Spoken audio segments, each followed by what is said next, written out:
Debate candente, ¿quién tiene razón, Octavio Paz o Vargas Llosa? Tengo siempre muy presente una frase que a mí me conmovió mucho del final de la autobiografía de Karl Popper, que es un pensador porque tengo mucha admiración. Una frase que más o menos dice lo siguiente: las sociedades de Occidente tienen muchos defectos y deben ser criticadas desde muchos puntos de vista, pero es muy importante recordar lo siguiente: nunca en la historia el hombre ha vivido mejor que en estas sociedades de Occidente. Eso es absurdo. Nunca ha llegado más lejos en libertad, en igualdad, en oportunidades para todos como en estas sociedades llenas de imperfecciones y defectos del Occidente.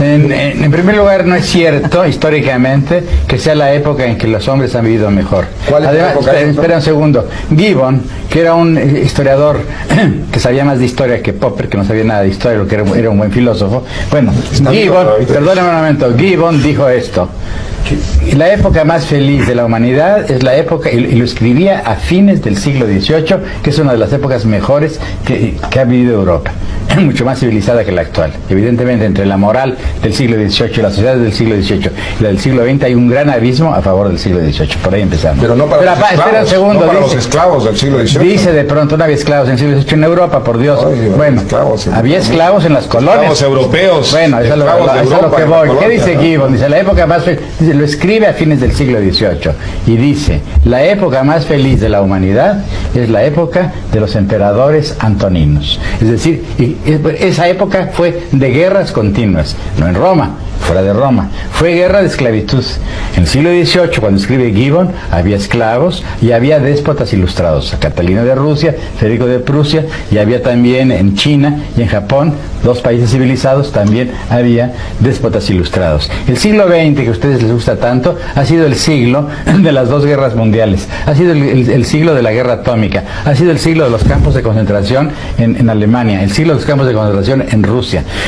Ha sido el siglo en que se ha envilecido de un modo casi absoluto el amor, el erotismo, que se ha convertido el cuerpo en publicidad. ¿Cómo es posible que ustedes estén hablando solamente, son intelectuales, son escritores, son artistas, estén hablando del cuerpo y no piensen que el siglo XX y el capitalismo justamente ha envilecido al cuerpo? Incluso el deporte moderno ha envilecido al cuerpo. ¿Cómo es posible que ustedes olviden que moralmente la sociedad occidental actual es abyecta? Estás hablando desde el punto de vista de la élite, Octavio. Es decir, estoy hablando desde el punto de vista de la historia. Déjame hacerte otra enumeración. El siglo XX es el siglo de los derechos